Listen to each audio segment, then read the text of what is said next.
ये कहानी उनके लिए है जिन्हें जिंदगी में कोई भी रास्ता नहीं दिखाई दे रहा है।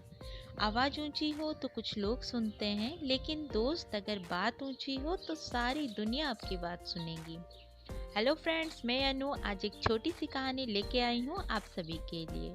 तो दोस्तों, कहानी को शुरू करने से पहले आप सभी से एक छोटी सी विनती है। अगर आपने चैनल को अभी तक सब्सक्राइब नहीं किया है तो प्लीज़ चैनल को सब्सक्राइब जरूर करें। तो चलिए दोस्तों, कहानी को शुरू करते हैं। ये कहानी है एक छोटे से लड़के की जो कि 20 साल का था और एक दुकान में काम किया करता था। माँ बाप उसके बचपन में ही गुजर गए थे। जिंदगी बड़ी ही तकलीफ से गुजर रही थी। डेली पैसा कमाता था, घर आता था और खा पी के सो जाता था। एक दिन उसने देखा कि उसने 4 रोटी बनाई थी और साथ में सब्जी भी बनाई थी। हाथ पैर जैसे ही धो के आया तो देखा उसने कि 3 ही रोटी बची है और लगातार 3 दिन से ऐसा ही उसके साथ हो रहा था। 4 रोटियां बनाता जरूर था, लेकिन उसमें से एक रोटी उसकी डेली गायब हो जाती थी। चौथे दिन उसने देखा कि एक मोटा सा चूहा डेली उसकी रोटी लेके चल जाता था। आखिर चौथे दिन उसने उसे पकड़ ही लिया। चूहे को जैसे ही पकड़ा तो चूहे ने कहा, ये मेरी किस्मत की रोटी है, इसे मुझे खाने दे दो। इसे क्यों लेके नहीं जाने दे रहे हो? तो लड़के ने बोला, मेरे पास ज़्यादा पैसे हैं नहीं, सिर्फ 4 ही रोटी मैंने बनाई है, उसमें से भी अगर तुम एक लेके चल जाओगे तो मैं क्या खाऊं? मैं कैसे करूं? मेरा पेट तो भरेगा नहीं। मैं बहुत ही परेशान हूँ अपनी ज़िंदगी से, मेरी तकलीफ और मत बढ़ाओ। तो चूहे ने कहा, तुम्हारे सारे सवालों का जवाब एक इंसान के पास है। लड़के ने बोला, कौन है वो इंसान? तो चूहे ने कहा, गौतम बुद्ध के पास है जवाब। उनके पास जाओ और उनसे पूछो, हर सवाल का जवाब मिलेगा, वो रास्ता भी तुम्हें दिखाएंगे। लड़के ने चूहे की बात मान ली और दुकान से छुट्टी ले ली 6-7 दिन की। सफ़र लंबा था, रात हो गई थी। लड़के को दिखाई भी नहीं दे रहा था। थोड़ी दूर जाने के बाद उसे एक घर दिखाई देता है और वहाँ जाके वो शरण मांगता है। तो घर की जो मालकिन है वो उसे एक रात रहने के लिए इजाज़त दे देती है। घर की मालकिन ने उसे बातों बातों में पूछा कि बेटा तुम कहाँ जा रहे हो? तब उस लड़के ने बताया कि मैं गौतम बुद्ध से मिलने के लिए जा रहा हूँ। तो मालकिन ने कहा, गौतम बुद्ध से अगर तुम मिलने जा रहे हो तो मेरे एक सवाल का जवाब उनसे पूछ के आना। तो लड़के ने कहा, जरूर पूछूंगा, बताइए आपका सवाल क्या है? तो मालकिन ने कहा, बेटा मेरी 20 साल की एक बेटी है जो कि आज तक एक भी शब्द नहीं बोली है, क्योंकि वो शुरू से ही बोल नहीं सकती है। बस उनसे ये पूछ लेना कि मेरी बेटी कब बोलेगी। ये बोलते बोलते वो रोने लगी। लड़के ने कहा, माँ जी आप बिल्कुल भी चिंता न मत कीजिए, मैं ज़रूर आपके सवाल का जवाब पूछ के आऊँगा। अगले दिन लड़का चल पड़ता है अपने रास्ते में। चलते चलते उसे एक बहुत बड़ा सा पहाड़ मिलता है जो कि पूरी तरह से बर्फ से ढका हुआ रहता है। तभी उसे एक जादूगर दिखा, वो वहाँ बैठ के तपस्या कर रहा था। तभी लड़का उसके पास गया और बोला, मुझे गौतम बुद्ध से मिलने जाना है, रास्ता बहुत बड़ा है, पहाड़ बहुत ऊंचा है, समझ नहीं आ रहा है मैं कैसे जाऊँ। जादूगर ने कहा, अच्छा तुम बुद्ध से मिलने जा रहे हो, मेरे एक सवाल का जवाब पूछ के आओगे, मैं रास्ता तो तुम्हें फटाफट पार करवा दूंगा। लड़के ने कहा, सवाल बताइए अपना। जादूगर ने कहा, बहुत सालों से मैं इसी पहाड़ पे तपस्या कर रहा हूँ स्वर्ग जाने के लिए, पर समझ नहीं आ रहा है मैं कब तक जा पाऊंगा। लड़के ने कहा, ठीक है, मैं आपके सवाल का जवाब जरूर लाऊंगा। जादूगर ने छड़ी घुमाई और लड़का को पहाड़ पार करवा दिया। अब आ गया मैदानी इलाका। वहाँ एक बहुत बड़ी सी नदी थी। लड़के को समझ नहीं आ रहा था कि अब ये नदी पार कैसे करे। तभी एक कछुआ उसे दिखाई देता है जो कि काफी बड़ा था। लड़के ने उसे मदद मांगी और कहा कि अपनी पीठ पर मुझे बैठा के नदी पार करवा दीजिए। कछुए ने रास्ते में ही उससे पूछा कि तुम कहाँ जा रहे हो? तो लड़के ने कहा कि मैं बुद्ध से मिलने जा रहा हूँ। कछुआ ने कहा, तब तो बहुत ही अच्छी बात है, क्या तुम मेरी एक सवाल का जवाब पूछ के आ पाओगे?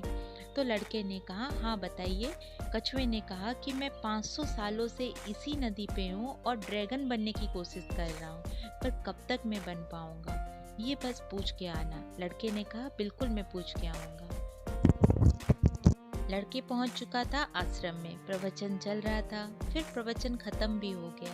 गौतम बुद्ध ने कहा कि हर वो इंसान जो यहाँ पे मौजूद है अपने 3 सवाल मुझसे पूछ सकता है। मैं तीनों सवालों के जवाब जरूर दूंगा। अब लड़के के सामने बहुत ही बड़ी सी दुविधा थी। अब वो पूछे किसका सवाल और छोड़े तो छोड़े कौन सा सवाल। लड़के ने सोचना शुरू कर दिया।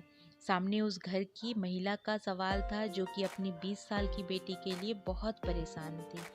दूसरा ख्याल उसको आता है जादूगर का, जो कि इतने सालों से तपस्या कर रहा था लेकिन अभी तक वो स्वर्ग नहीं जा पाया था। फिर उसे ख्याल आता है कछुआ का, जो कि 500 सालों से उसी नदी में है और ड्रैगन बनने की कोशिश कर रहा है पर अभी तक नहीं बन पाया था। लास्ट में उसको अपना ख्याल आता है। फिर वो सोचता है कि मैं तो चलो ठीक ठाक काम कर ले रहा हूँ, थोड़े बहुत पैसे भी कमा ले रहा हूँ, अगर और मेहनत करूँगा तो मेरी ज़िंदगी भी ठीक हो जाएगी। इन 3 लोगों की मदद करना सबसे ज़्यादा ज़रूरी था। लड़के ने तीनों के सवाल पूछे गौतम बुद्ध से। गौतम बुद्ध ने जवाब दिया सबसे पहले उस घर की महिला का। उन्होंने कहा जैसे ही उनकी बेटी की शादी हो जाएगी वैसे ही वो बोलने लगेगी। दूसरे सवाल का जवाब में उन्होंने जादूगर के बारे में कहा।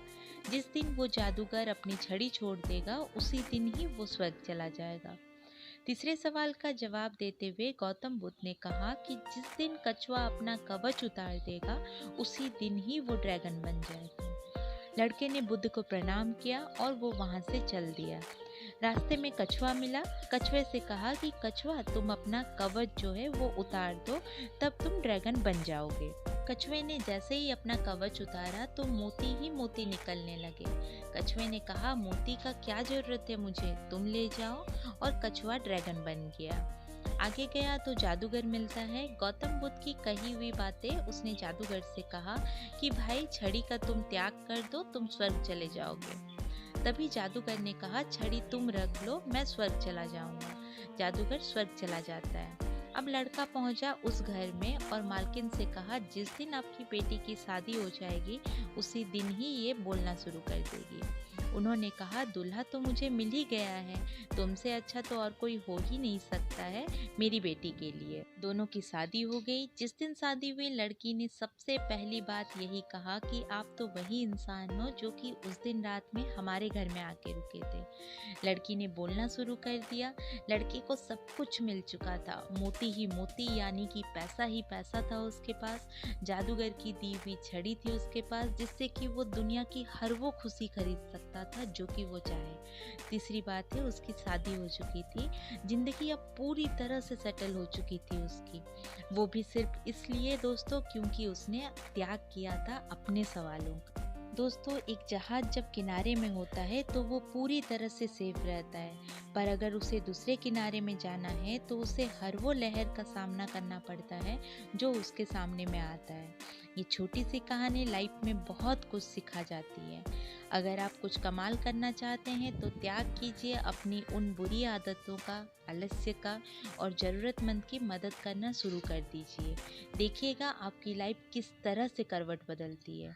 तो दोस्तों आज की कहानी यहीं ख़त्म होती है। आई होप आप सभी को पसंद आई है। अगर पसंद आई तो प्लीज़ लाइक और शेयर ज़रूर करें, और अगर मेरे चैनल के लिए आप न्यू हैं और आपने चैनल को अभी तक सब्सक्राइब नहीं किया है तो प्लीज़ चैनल को सब्सक्राइब ज़रूर करें।